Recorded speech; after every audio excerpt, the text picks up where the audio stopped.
Thank you. Okay, so ito po yung last series natin ano about sa mga ah, attributes ng Diyos na hindi po ito communicable sa atin. Ibig sabihin, ito'y katangian lamang ng ating unique God. At ito po yung pinakahuling pag-uusapan natin, the immutability of God. So sa atin, hindi tayo pamilyar sa salitang immutable. Ang ibig po sabihin ng immutability ay immutability is one of the manifold attributes of God. It is the principle that God does not change from eternity. Yan. So, ayun palang ibig sabihin ng immutability. Ang Diyos daw ay hindi nagbabago from eternity to eternity. Mamaya pag-uusapan natin yung relevance ng paksa na ito. Bakit daw mahalaga ito? So, ibig sabihin po ng immutable, He is the same. Kaya nga, pamilyar tayo sa salitang He is the same yesterday, today, and tomorrow. Kasi iyon po tumutukoy sa immutability ng ating Diyos. So, kung papaanong siya ay the same today, so ganun din siya noon at 1,000 years ago. Kahit na napakahaba ng mga panahon, ang Diyos ng Biblia ay hindi nagbabago. Yan. Importante po yan, no?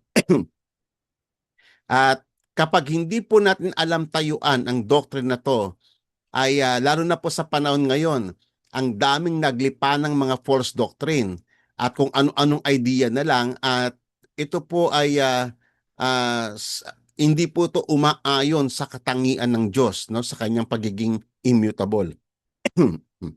Ngayon, God's nature does not change. Okay? Importante po yan. Tatandaan po natin ang ating Diyos, hindi siya nagbabago, nor does His character. Pati yung kanyang character, constant po yan. Yung kanyang attributes, constant po yan from eternity to eternity. Yung kanyang mga purposes, yung kanyang mga promises, constant po yan. Hindi po yan nagbabago, hindi po yan nagpa-fluctuate. Okay? At lalo na yung kanyang mga batas. Yan, ano? Dito pa lang kasi no, parang hindi pa natin gano'n naintindihan ano yung implication nito. Mamaya pupunta tayo sa mga detalye at makikita natin yung relevance ng atin pong paksa sa araw na ito. So ito po yung mga verses na madalas nating ma-encounter. For I, the Lord, do not change. Mismo from the very mouth of God, siya mismo ang nagsabi niyan at ito ay para i-assure tayo ng mga tao. Kasi tayo ay subject sa pagbabago. So hindi tayo tulad ng Diyos na hindi nagbabago, tayo ay laging nagbabago. Pag-uusapan din po natin mamaya yan. At sa New Testament naman, ay ganun din ang sinabi. No? Si Jesus Christ daw, He is the same yesterday, He is the same today, and He is the same forever and ever. So ang ibig sabihin po niyan, the immutability of God. Hindi nagbabago ang Diyos natin. Okay. Ngayon, tatandaan po natin sa mundong ito, ang lahat ng bagay ay nagbabago. Tatandaan po natin sa mundong ito. Except kay God at saka sa kanyang salita. Si God lamang at ang kanyang salita ang nanatili magpakailanpaman mula noon magpahanggang ngayon. Constant. Okay? Apart from God and His Word, lahat is subject to change. Tatandaan po natin yan. So, kaya nga sa panahon ngayon, there's so much confusion, ano? Dahil nga hindi nila alam na tayuan ang importanteng katotohanan ito patungkol sa ating Diyos. At dahil doon pumasok yung napakarami mga false doctrine. Pag hindi mo alam tayuan ito mga kapatid, ay malaking problema ito. Okay? So uulitin ko uli mga kapatid, ang tanging hindi nagbabago sa mundong ito ay si God at ang kanyang salita. Okay? Pag sinabing kanya mga salita, lahat ng nakikita nyo sa may Bible, hindi po yan nagbabago. Kasama doon yung kanyang mga utos. Kasama doon ang kanyang mga batas. Kasama doon yung kanyang mga pangako. Kasama doon yung kanyang mga itinakda, yung mga ordinations niya. Lahat ng iyon constant yun hanggang sa matupad ang lahat ng bagay. Constant yan. Okay. So God and His Word cannot be separated from one another. Another important principle. Huwag nating i-attempt na paghiwalayin si God at ang kanyang salita. Kasi ngayon ang dami ng mga false doctrine na pumasok na nabago na daw. For example, yung sa Old Testament, tapos na yan. Hindi na yan applicable sa New Testament. O yan, ganyan lang po kasimple yun. Pero malaking havoc po ang gagawin yan kapag ganun ang thinking natin. At actually, napakarami mga churches at napakaraming mga tagapagturo ang ganun ang posisyon. Inalis na nila sa eksena ang Old Testament, kaya nga puro New Testament na lang. So ano ang nangyari? Yung mga tao naging ignorante sa salita ng Diyos. Kasi alam nyo mga kapatid, kapag ganun ang position ninyo, masisira yung lahat ng mga importanteng teachings and doctrines ng Bible. Kasi alam nyo, hindi nyo kayang ipaliwanag yung mga doctrinal teachings sa New Testament kapag hindi ninyo alam ang Old Testament. For example, bakit merong salitang born again? Ang born again, hindi mo yan kayang ipaliwanag sa New Testament lang. We have to trace the origin kung bakit merong born again na promise ngayon. Pangalawa, bakit merong saan nagmula ang kasalanan? Alam natin yan sa Genesis yan. So kung i-deny mo ang Genesis na tapos na yan, hindi mo na kayang ipaliwanag kung ano ang kasalanan. Ngayon, kung bakit yung kasalanan, kung papaano niya winasak pati ang family, winasak niya ang society, winasak niya ang person ng tao. So, ganun kalaki yung damage niyan. At hindi mo maintindihan na ipaliwanag ang totoong nature ng sin if you do not go back doon sa Old Testament. Okay, the doctrine of salvation. Ang doctrine of salvation is not new. Hindi po yan New Testament concept. Yan po ay nasa Old Testament na. Promise po yan eh. Natupad na lang nang dumating ang Panginoong Yesus. So lahat ng mga teachings sa may Bible, for example, yung the doctrine of righteousness, the doctrine of holiness, you cannot explain that using New Testament only.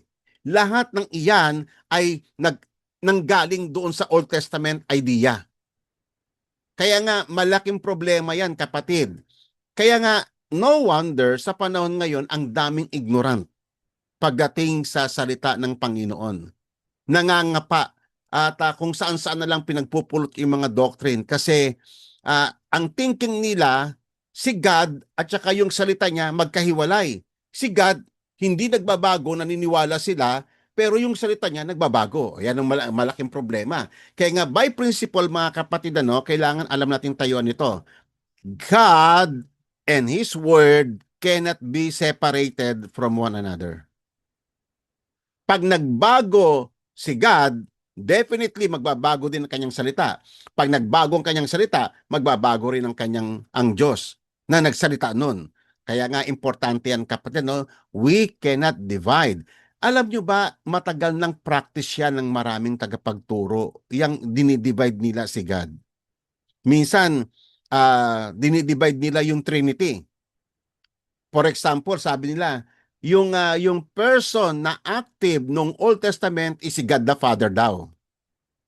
And then, nung dumating si Jesus Christ, ang person na active sa Trinity ay yung si Jesus Christ daw, nung hanggang sa pinako sa krus. At ngayong New Testament daw, ang active na person ay yung Holy Spirit. Parang it seems cute, Pero mali po yun. It is an error. Kasi ang Trinity God ay merong perfect harmony at hindi sila naghihiwalay kahit kailan. Mula nung creation, magkasama sila, tatlo silang nagwo-work out sa creation hanggang sa recreation of all things.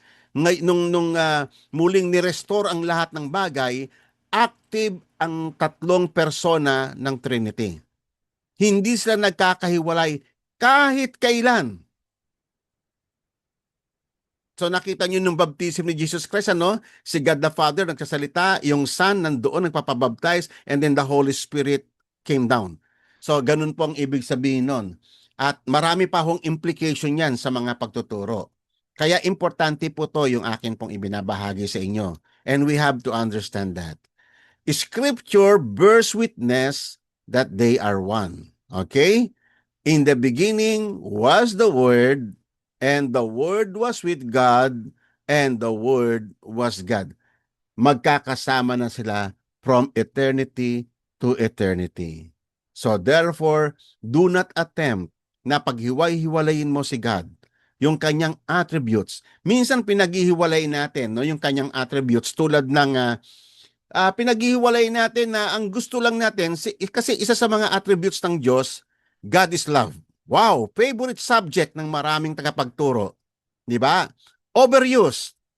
Hindi ko sinasabing masamang ituro yun. Actually, ako nagtuturo din ng pag-ibig ng Panginoon. Pero ang problema, kapatid, nagko-concentrate sila sa God's love pero ayaw nilang ituro yung God's wrath. Para bang yung God's wrath ay Old Testament concept na lang yon. Ngayon, hindi na God of wrath si God ngayon. Wrong! Hindi nagbabago ang Diyos at hindi nagbabago yung kanyang mga attributes. Yan, no? Yan yung isa sa mga problema ngayon. Pinagsasabong yung mga attributes ng Diyos. Kasi si God daw, hindi na daw nagja-judge ngayon. Kasi si God nung Old Testament na siya nagja-judge. Ngayon, New Testament, hindi na daw siya nagja-judge ngayon. Oy, malaking problema yan, kapatid. Malaking problema yan. So, para mong in-strip si God ng kanyang majesty. In-strip mo si God ng kanyang justice pag ginawa mo yan. So, malaking defect, malaking chaos yan na dadalhin mo sa mga tao. Kaya ang tagapagturo dapat maingat ka sa mga tinuturo mo. Sinusuri mo yung mga tinuturo mo kasi baka magkamali ka, pananagutan mo yung kaluluwa ng mga taong nakikinig sa iyo. Kasi responsibility mo yan sa harapan ng Diyos. Kaya nga tama yung sabi doon sa James na ang tagapagturo ay sila ay subject sa stricter judgment. Uulitin ko, ang tagapagturo ay subject sa stricter judgment. Mas mataas ang accountability nila kaysa sa nakikinig lang ng salita ng Panginoon. Lalo na yung mga tagapagturo na ginagamit nila for personal ambition, for their personal advantage yung salita ng Diyos. Mas nakakatakot po yun. Okay? So, kaya nga pasalamat tayo kung ang mga pastor na namumuno sa atin sa mga iglesia na kinabibilangan natin ay faithful na ituro ang katotohanan ng salita ng Panginoon. Gaano man ito kasakit. Okay? So, let's proceed. In contrast, kung papaano ang Diyos ay immutable, ang tao naman kabaligtaran. Kaya nga ito ay non-communicable attributes ng Panginoon, no? Kasi ang tao kontra siya, hindi siya constant. Actually, ang tao ay subject sa change. He is changeable. Yung kanyang moods, hindi po ba? Minsan, ang saya-saya mo ngayon, bukas o kaya mamaya lang, may nasabi lang isang salita, nagbago na ang mood mo. Di ba? Minsan yung ating moods ay nagde-depend sa emotion natin. Kung ano yung condition, kung ikaw nagagalit ka, medyo iba yan, nakasamba ko lang mukha. O di ba? Apektado yan, nagmamanifest pa naman minsan kapag yung ano mo nagmamanifest yan pati sa office, sa family, sa minsan even inside the church yung condition ng mood mo. Kasi nakadepende siya sa iyong emotion. Si God hindi po siya ganon. Kahit na siya, makikita mo sa may Bible, na in-execute niya yung kanyang anger, yung kanyang wrath, and yet he remained God of love. At constant yun sa kanyang being.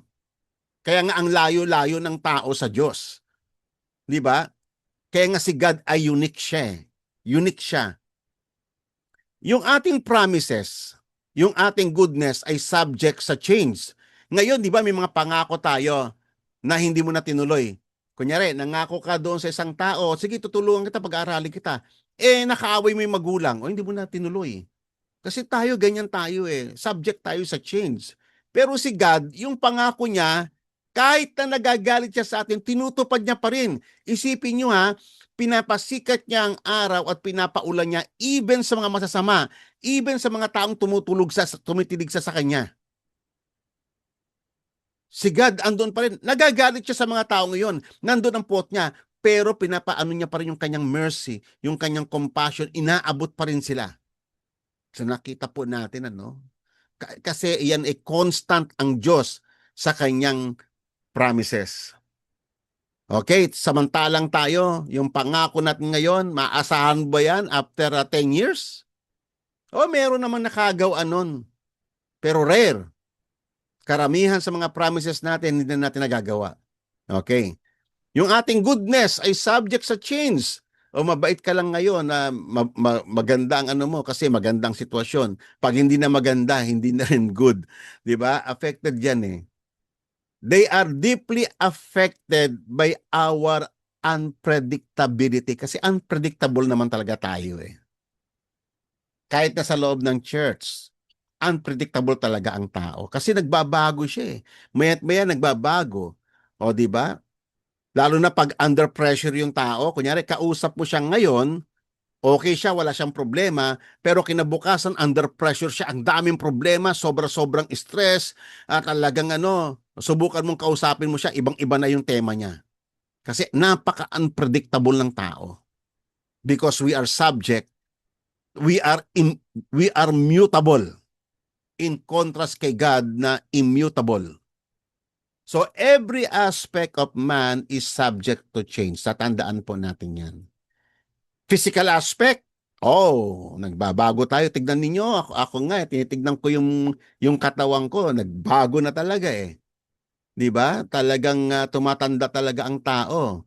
Pati boses mo, pati nagbabago lahat, pati yung mga hilig mo, yung mga gusto mo, nagbabago na lahat.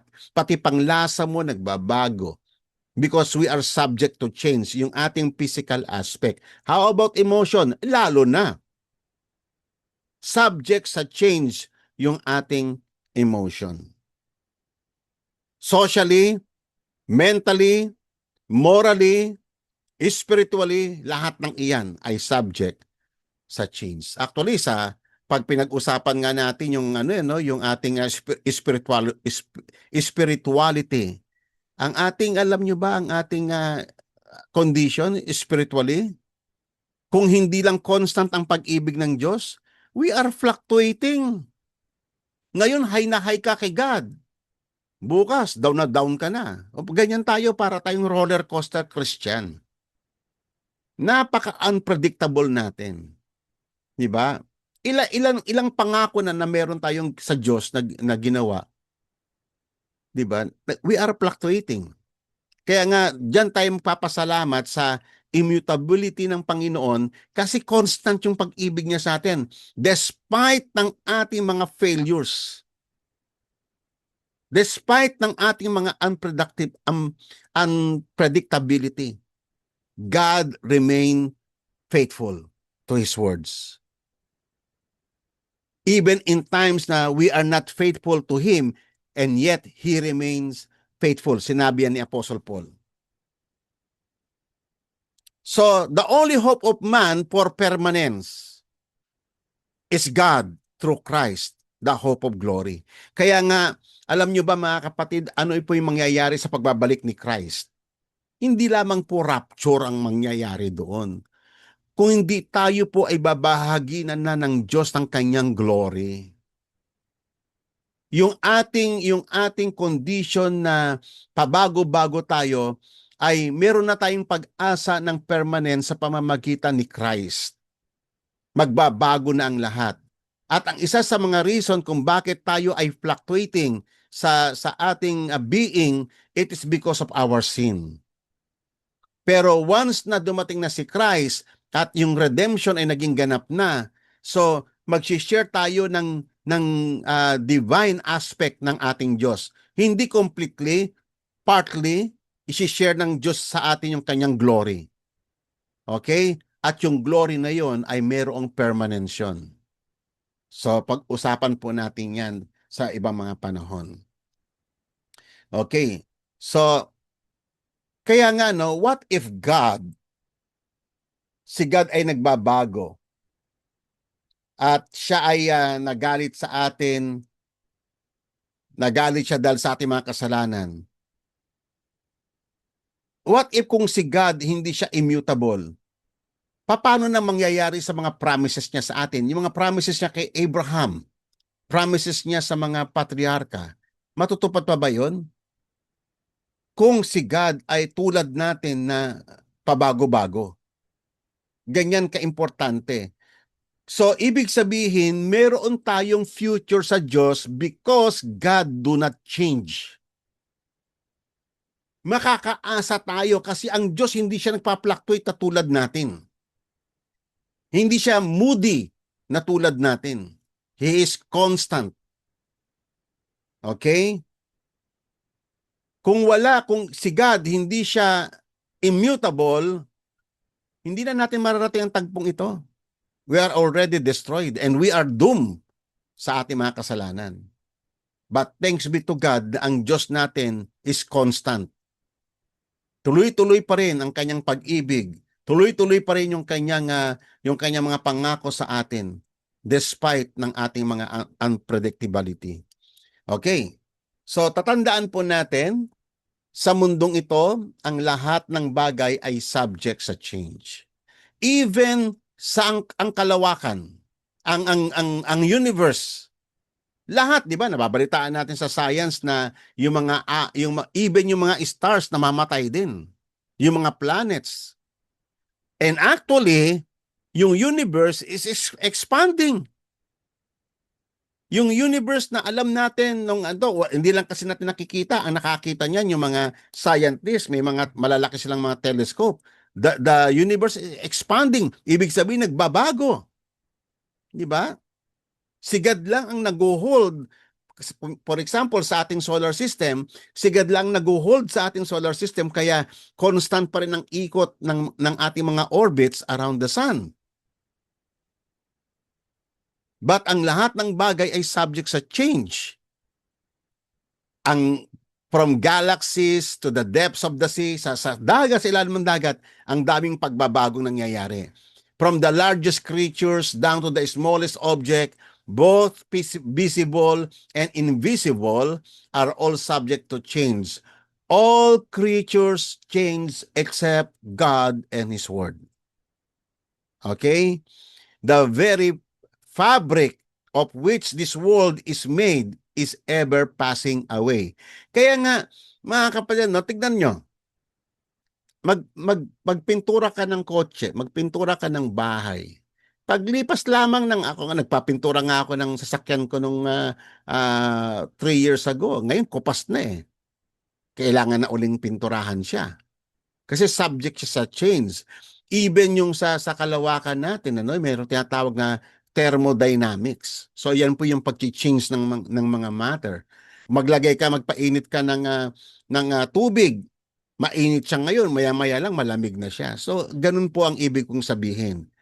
The very fabric of which this world is made is ever passing away. Lahat kumukupas, and it was written in the scriptures. I say, oh my God, in Psalms 102 verse 24 to 28, do not take me away in the midst of my days. Your years are throughout all generations. Yun si God, ganun siya. Of old you founded the earth, and the heavens are the work of your hands. Even they will perish. But you, O Lord, endure. Minsan kung titigan mo ang kalawakan, napaka-majestic. amazing, ano, 'di ba? Marvelous yung greatness ng creation ng Diyos sa kalawakan. And yet sabi ng Panginoon, even them they will perish one day ayon sa itinakda ng Diyos. Walang permanent sa kalawakan. Pero tanging sigad lang ang mag-endure forever. And even His words, His promises, His laws, and all of them will wear out like a garment. Kukupas din sila. At tama yan. Kasi napatunayan lahat yan ng mga scientist. Kumukupas ang lahat ng bagay. May mga planets na namamatay. May mga stars na namamatay. Okay? Like clothing, you will change them and they will be changed. At sigad din naman ang nagpapalit. Pero sabi rito, but you are the same, and your years will not come to an end. Amen? Di ba? Pasalamat tayo na mayroong Diyos. Ang Diyos natin ay hindi nagbabago. Otherwise, kawawa tayo. Wala tayong future. The children of your servant will continue dahil ang Diyos ay hindi nagbabago, tayo na mga anak niya ay magpapatuloy. May pag-asa tayo na magpatuloy. May pag-asa yung mga anak natin na kamtan yung pangako ng Diyos kahit wala na tayo kasi ang Diyos na sinasampalatayanan natin, hindi siya nagbabago. And their descendants will be established before you. Dahil pangako ng Diyos yun nai-establish niya yung ating mga anak. Pagpapalain niya yung ating mga anak kahit na wala na tayo because our God is immutable. Ganyan po kahalaga yung ating subject matter. Okay? So bakit daw importante itong doktrina na ito, God's immutability?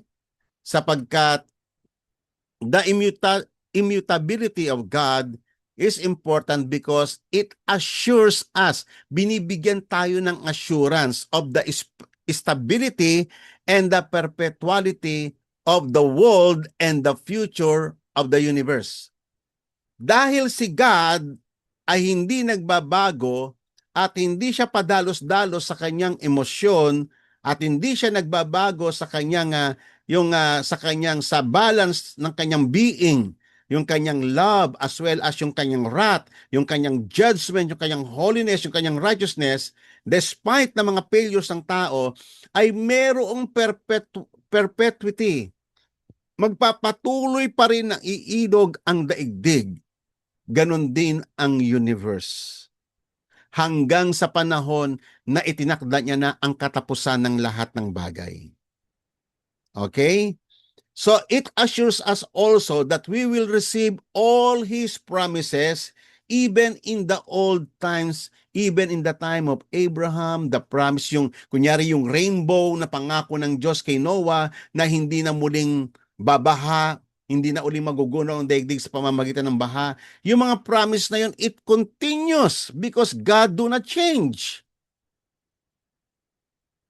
Amen? Despite ng ating mga downfalls, despite ng ating mga flows, ina-assure tayo na tatapusin ng Diyos ang lahat ng trabaho na inumpisahan niya sa atin. What if kung si God hindi siya immutable? Tapos nagpa-fluctuate yung ating pananampalataya, baka sinunog na tayo ng Diyos Di ba? Pero hindi. Nangako ang Diyos, He will finish the work He began in us. O, di ba? Napakagandang assurance niyan. Kaya nga, yan yung sinasabi sa Philippians chapter 1 verse 6. The God who started the good work in you will carry it to completion because God do not change.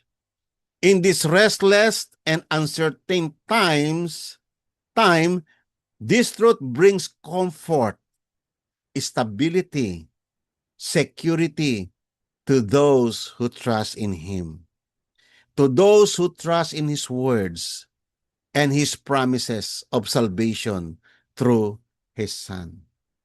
Amen. Iyan po talaga. Kaya napaka-importante ng doctrine na ito.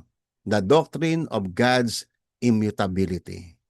Assurance po natin yan na may panghahawakan pa tayo regardless ng ating kondisyon spiritually. Okay. So what will happen kung ang salita ng Diyos ay hindi stable? Kung hindi daw stable lang ang salita ng Panginoon, we were subject to, if kung ang Diyos ay subject sa mood at nagbabago ang kanyang isip, bagong-bago ang isip ng Diyos from time to time, ano na kayang future natin? Wala na Then we could not rely on anything He promised us. Hindi mo na po pwedeng panghawakan yung pangako niya. Kasi pabago-bago pala yung isip ng Diyos Kaya importante itong doctrine na ito. Pangalawa, kung ang law ng Diyos ay fluctuating yung kanyang validity, so ganoon din yung kanyang promises. 'Di ba? Kasi nagbabago yun kasi you cannot separate God from His law. Kaya nga, pag sinabi mo nagbago si God ng law, ibig sabihin sinasabi mo rin yung implication nun, si God nagbago. Kasi you cannot separate God and His law. At wag mong paghihiwalayin yung promises ng Diyos sa kanyang law. Kasi lahat ng iyan, kaya merong promises, kaya merong law, because there is God. The unchanging God. For example, naalala niyo ba yung batas doon sa Leviticus na kinamumuhian ng Diyos ang pagtatalik ng lalaki sa lalaki? Yan, ang tawag ng Diyos diyan ay abomination. Nagbago ba si God? O i-apply natin yung principle na yon. Nagbago ba si God? Kasi isa yan sa mga ginagamit nila, lalo na yung mga nagsusuporta sa mga grupo ng mga LGBT. Ginagamit nila yung verse na yon na ano yon, hindi ganoon ang ibig sabihin nun, gano'n. Mali yun kasi nung Old Testament lang yun, gano'n. No, para mo sinasabi si God nagbago siya. Hindi nagbabago ang Diyos. Yung dineclare niya na abomination noon nung Old Testament, still, it remains abomination magpahanggang ngayong New Testament. Nung sinabi ni God sa Ten Commandments, na daw huwag kang makikiapid, hanggang ngayon, iyon pa rin ang utos ng Diyos, huwag ka pa rin makikiapid. Nagbago ba ang Diyos sa New Testament? Nagbago ba yung kanyang law? For example, sinabi ni God sa Ten Commandments, honor thy father and mother. Sa Old Testament lang pala yan, sa New Testament, hindi na applicable yan. So, ibig mong sabihin, pwede mo nang lapastanganin ng magulang mo sa panahon ngayon. Ganun ba yon? Kaya malaking problema yan yung mga nagtuturo na sinasabi na hindi na valid ang law ng Panginoon ngayon kasi nung Old Testament lang yan. Ano ang implication yan? Tatamaan niya itong doctrine na ito ng immutability ng Diyos. Yun po yung implication yan. Kaya mag-ingat po sa pagtuturo. Baka makapagturo ng mali. If we say that the commandment given by God in the Old Testament is no longer the standard of righteousness and justice today, then we can equally anticipate that the promise of salvation also given by God in the New Testament will in some future day no longer be permanent guarantee for His favor toward us. Kaya pag ang isang church, tinuturo niya na wala na ang law ngayon, so, sinasabi mo rin, impliedly, na yung promise ng Diyos ay wala na ring bisa. Kasi you cannot change God, His promise, and His law. Pag ginawa mo yan, ginagawa mong chop-chop si God. Pinag-iwalay mo siya, dinidivide mo siya, kinukuha mo lang kay God kung ano yung gusto mo lang. And that is a very dangerous position para sa isang tagapagturo. Amen po ba? So, seryoso ito Kaya importante ito mga kapatid. Tayuan ninyo itong mga katuroang ito. This is very important. Lalo na kung tayo, yung nakikinig ngayon, may mga kasama tayong mga pastor, be careful sa inyong tinuturo. Okay? So, understanding God's immutability establishes our faith. Yan, yan po yung magandang nito Ikaw, pag alam mo yung doctrine na ito, na-establish ang iyong pananampalataya. And you were enabled to depend upon God and His power His sovereignty, and in His providence. Pangahawakan mo lalo yun kasi alam mo ang Diyos hindi siya nagbabago eh. Lalong titibay ang iyong pananampalataya at lalong yung dependence mo sa Diyos ay lalong tatatag. At iyon ang gusto ng Panginoon. Kasi nakikita mo siya na ang Diyos na yon ay makapangyarihan. He is the sovereign Lord who do not change. The unchanging promise of God and His Word is the source of our hope for eternal life. Yan, no? Ang ganda niya, no? Yung dahil na hindi nagbabago ang pangako ng Diyos sa kanyang mga salita, no? And His Word is the source of our hope for eternal life. Kaya nga tayo umaasa tayo sa muling pagbabalik ni Kristo eh. Umaasa tayo sa resurrection, no? Na gagawin ng Panginoon sa kanyang muling pagbabalik. Kasi yung resurrection yun, bakit mahalaga na asahan natin yung resurrection? Yung resurrection from the dead.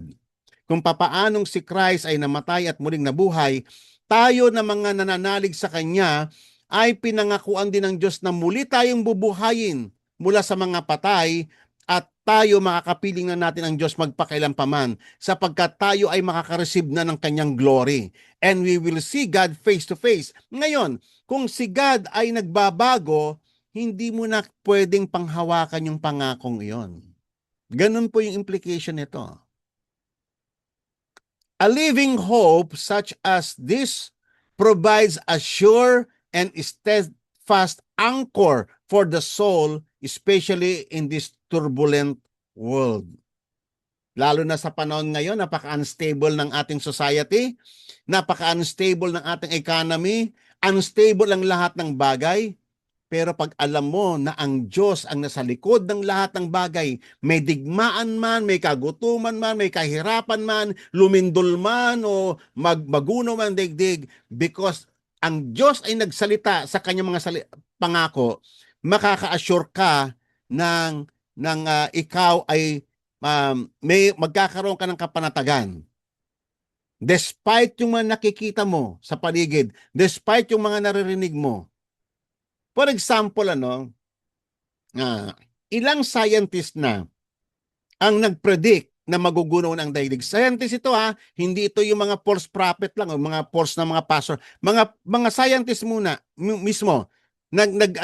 Ilang beses na nag-predict sila ayon sa kanilang analysis sa science, sa pag-compute nila ng mga gravitational pull sa universe. Nagkakamali rin sila eh. Ilang scientists ang daming palpak. 'Di ba? Meron pa nga nag-predict sila ng ganito matatapos na ngayon 2026 na. Ang dami ng mga prophecy, mga predictions nila na hindi natupad. For example, ngayon babalik daw tayo kasi ito yung dahil itong nangyayaring climate change ay babalik tayo sa ice age. Babalik tayo sa panahon ng puro yelo. At yung mga pelikulang nakikita natin, ganun nga yung takbo ng kanilang idea about yung ano magiging future nitong climate change. Kapatid, tatandaan mo, ang Diyos pa rin ang may hawak ng universe. Kahit na makita natin, bagamat kasalanan ng tao kung bakit naging itong mga climate change na ito dahil na rin sa ating irresponsibility, tayo rin ang sumira sa kalikasan kaya inaani lang natin kung ano yung repercussions ng ating mga actions. Marami sa mga businessmen na profit lang yung kailang advantage pero ayaw nilang ingatan yung kalikasan. So bumabalik ngayon yung ng nature. Bumabalandra sa atin. Kunyari, yung mga illegal loggers, putol ng mga puno para kumita ng pera, padulasan ng pera sa mga gobyerno para makalusot yung kailang mga kontrabando. Pero in the end, sino magsasuffer nun? Yung mga tao din. Pagbabayaran natin din ang lahat ng iyon. And yet, si God may hope pa rin. Tayo, si God, paparusahan niya tayo, ikakastigate niya tayo, ipaparamdam niya yung kirot ng mga actions natin, and yet in the end, siya pa rin ang magdidictate ng stability ng mundong ito. Hindi yung mga predictions ng mga scientists. Tatandaan po natin yan. mas titingin tayo sa Diyos natin na sovereign sa lahat ng bagay, the only God who rules and control all things. Titingin pa rin tayo sa Kanya. Di ba? Kasi tayo, lalo na ngayon, meron na tayo nakipapanood ng mga TV, may mga forecasting na yung mga weather mga newscaster ng weather.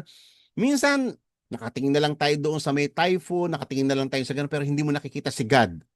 Si God na may control sa lahat ng bagay na yan. Tatandaan ninyo, mananatili pa rin ang daigdig na to hanggang sa time na idinictate ng Panginoon. Hindi mga scientists ang magdidictate ng katapusan ng daigdig na to. Hindi yung mga false prophet ang magdidictate ng katapusan ng mundong ito. Si God lang at wala nang iba. Because He is the sovereign Lord. At kung alam mo ang mga katotohanan ito, magkakaroon ka ng kapanatagan sa iyong sarili despite ng mga napakaraming mga narinig mo na mga ganto-ganto, maguguno ng daigdig, maguguno ng daigdig.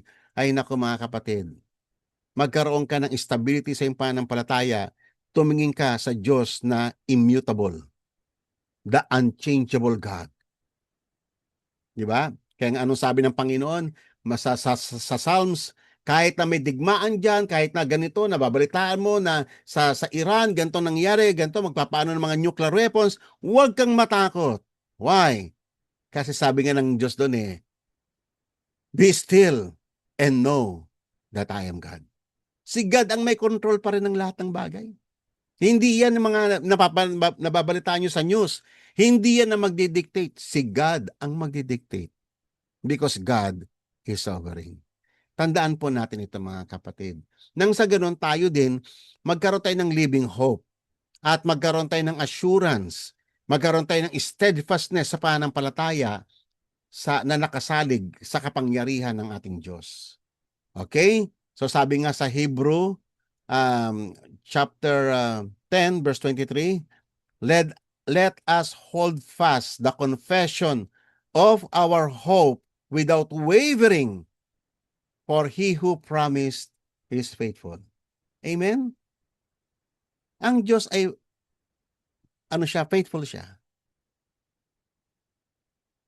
Kunyari, sinabi ng Panginoon sa kanyang pangako, He is faithful and just na magpo-provide siya ng way out sa panahon ng mga severe trials. Panghawakan mo yun. Kasi ang Diyos hindi nagbabago sa kanyang pangako. Totoo yun. Magpo-provide siya ng way out kapag nandoon ka na sa ganung sitwasyon. Mapadigmaan pa yan, maging great economic collapse, ano pa may mangyari sa daigdig na darating, tumingin ka sa Diyos mo. Tumingin ka sa kanyang mga salita.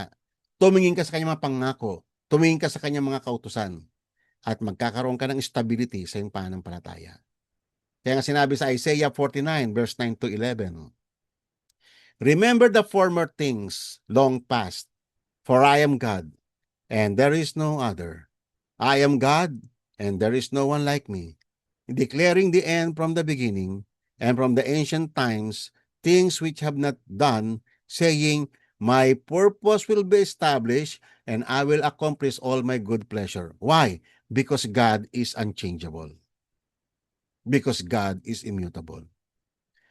Calling a bird of prey from the east, the man of my purpose from a far country, truly I have spoken, sabi ng Panginoon, truly I will bring it to pass. At bakit may isa sa katuparan yon? Bakit mapupulpil yung mga sinabi ng Panginoon?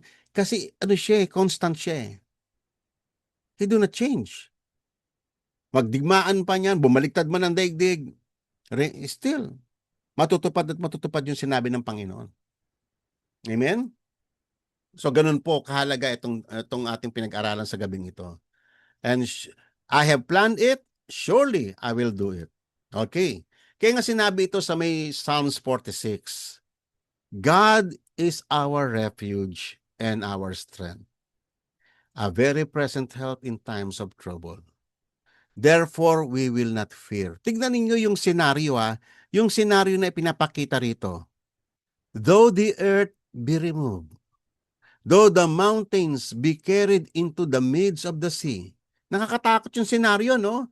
Biro mo yung earth talagang magte-tremble. The mountains will be carried in the midst of the sea. Nakakita na ba kayo ng ganun? Ibig sabihin, it requires a great earthquake bago mangyari yan. Kung sa literal, though the waters were up, roar, and be troubled. Kayo ba nakakita na kayo ng tubig na parang bang kumukulo siyang gano'n? Nakakatakot na senaryo yun. O yung tubig na parang may ipo-ipo. Nakakatakot po yun. Though the mountain shake with its swelling. Sabi rito, despite nung nakikita natin sa ating paligid na mga turmoil, mga talagang nakakatakot na pangyayari, sabi rito, yung assurance ng Diyos sa atin dito, no? Kasi ang Diyos kay refuge natin, merong river. The streams whereof shall be glad, the city of God, the holy place of the tabernacle of the Most High. Despite nung nakakatakot na mga senaryo, and yet, sabi gan, tumingin ka, nandyan yung katrabaho yung Holy Spirit. At sa gitna ng mga turmoil na yan, ng society, ng mundo, still, si God, nino-nurture niya yung kanyang anak. Pamilyar ba kayo sa Psalms 23? Di ba? Actually, merong isiningit si God doon sa may Psalms 23 eh. Ang ganda po ng passage na yon. He prepares a table before me in the presence of my enemies. Napag-contemplate nyo na ba yon? Biro mo, andyan yung mga enemies mo. You are surrounded by the enemies. And yet, si God, anong ginagawa ni God? Inaaliw ka ng Panginoon. Huwag mo intindihin yung mga kalaban. Mayaan mo sila dyan. Basta ikaw, anak, kumain ka. Magpahinga ka sa aking presensya. Di ba? Yun po yung senaryo yung pinapakita ng Panginoon. Actually, the same yung senaryo rito. Despite nung senaryo na pinapakita na ang daming trouble na mangyayari sa daigdig, and yet sabi ng Panginoon sa kanyang mga anak, there is a river. It is the Holy Spirit. The streams whereof shall make glad the city of God. O di ba, andyan yung kaaliwan ng Panginoon sa pamamagitan ng Espiritu Santo. The holy place of the tabernacles of the Most High. God, ito na yung assurance ng Diyos sa atin. Sabi niya, huwag kayong matakot mga anak because God is in the midst of her. Kanino? Sa kanyang bayan. She shall not be moved. Ano man ang mangyari, kasi ang nag-hold sa atin ay ang Diyos na hindi nagbabago. Okay? She shall not be moved.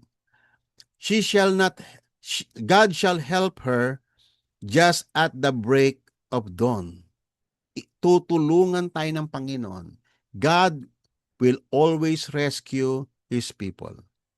The heat and rage, ayan yung mundo nakikita, yung mga Muslim, yung mga die-hard na mga hardcore na mga IRGC. The heat and rage and the kingdoms were moved. He uttered his voice and the earth melted. And then, pinagpatuloy sa may verse 7, and then inulit-uli, the Lord of hosts is with us, the God of Jacob is our refuge. And then sabi niya rito, tignan ninyo, come and behold the works of the Lord. Kung anong gagawin niya sa nation na yan, nagkakagulo. What desolations He had made in the earth. He makes wars to cease unto the end of the earth. Sino ang mayroong final dictation sa mga war? Sa Ukraine, sa Russia, sa Iran, sa US. Sino ang may final end sino ang nagdi-dictate na mag-end ang war? Si God. Kaya pag hindi ka marunong tumingin sa Diyos, matatakot ka sa nangyayari sa paligid. Si God na may control eh. He makes wars to cease unto the end of the earth. He breaks the bow and cuts the spear in sunder. He burns the chariots in fire. Even yung the most powerful na artillery ng weapon ng enemy ay kayang wasakin ng Panginoon because He is the Lord. And that Lord is in our midst. The Lord of hosts is with us. Nasa sa atin. Kasi siya yung refuge natin. Kaya nga ang final wordings ng Panginoon, be still, mapanatag kayo, mga anak ko, sabi ng Diyos. And know that I am God. Ako ang sovereign God na may control ng lahat ng bagay. Huwag kayong matakot sapagkat ako ay hindi nagbabago. Amen. Ayan po ang implications ng ating pong binabasa. And I will be exalted among the heathen, I will be exalted in the earth. So si God pa rin, makikita po natin yan. In the end, magkagulo-gulo na sila dyan, si God pa rin ang ma-exalt in the end. Hindi ang US, Hindi ang Israel, hindi kung anong mga bansa dyan, si God ang ma-exalt kasi siya ang Lord. The Lord of hosts, and then finally, inulit-ulit sa atin, verse 11, the Lord of hosts is with us, and the God of Jacob is our refuge. Wow. What an assurance. Yan po yung mga promise na pangahawakan natin, kapatid. At bakit mo pangahawakan yan? Because God is unchangeable. He is immutable. At mayroon tayong katiyakan na matutupad lahat ng iyan. Kahit na nagkakagulo sa panahon, kahit na tayo na sa Pilipinas, ang the Lord of hosts is with us. Ang Diyos ang ating refuge. At ito po, nararanasan natin. Ito, patuloy itong naranasan ng mga kapatid natin na nasa Israel. Binobomba sila ng Iran, and yet kita mo, andun pa, iniingatan pa sila ng Panginoon. They are, kasi ang Diyos ang refuge nila. Totoo lahat ng pangako ng Panginoon. Hindi po ba? Okay. Then finally, ito na po tayo magwawakas. When the Lord makes a moral judgment, it is eternal. Tatandaan po natin, pag si God nag-pronounce ng judgment, yan po ay eternal. Unlike human lawmakers, God does not change. God does not change His mind or alter His standards of righteousness. Hindi po pwedeng baguhin ng Diyos. Ay, teka muna ha. Tayo kasi situational tayo eh. Ay, teka muna. Ay, yung sinabi ko pala, hindi pala to angkop sa sitwasyon. Pero si God, hindi po siya ganon. Ay, ang kanyang batas is constant yan, regardless of situation. His standard of right and wrong do not change from age to age because His words endures forever. Madalas nating i-recite ang word na yan. His word endures forever. His mercy endures forever. His faithfulness endures forever. O iyan po ay lahat ay indikasyon ng immutability ng ating Diyos, ng kanyang salita. Samantalang tayo, anong sabi sa may 1 Peter, all flesh is like grass, subject to change, and all its glory ay katulad lamang ng mga bulaklak dyan sa may parang. Pag isang araw matutuyo na lahat ng iyan, pati ang mga bulaklak niya ay malalaglag na. Pero ang salita ng Diyos, they endures forever. At mapalad yung mga anak ng Diyos na nakatingin sa kanyang Diyos at nananalig na siya ang Diyos na hindi nagbabago noon, ngayon at magpakailanpaman, from eternity to eternity, from age to age, He remain the same. Kaya nga ang sabi nga sa Revelation, paano i-address si God? Who was and who is to come. Iyan po ay statement ng permanence, ng immutability ng ating Diyos. At nawa mapagpala kayo mga kapatid sa gabing ito, sa maikli nating pag-aaral, and may the Lord bless you all. Tayo po mga kapatid ay sumaglit na yumuko at tayo po ay manalangin. Salamat o Diyos sa iyong biyaya sa amin na kami ay patuloy mong kinakahabagan at pinagpapala at inaabot sa aming mga kahinaan at patuloy ka nagpapakilala sa amin nang sa ganon kami ay tumatag sa aming pananampalataya sa iyo. Father God, bless all these people who have heard your word at nawa, Panginoon, i-reveal mo ang iyong sarili sa kanila. Maraming pong salamat sa iyong katotohanan. Bless us all, Father God. In Jesus' name we pray. Amen.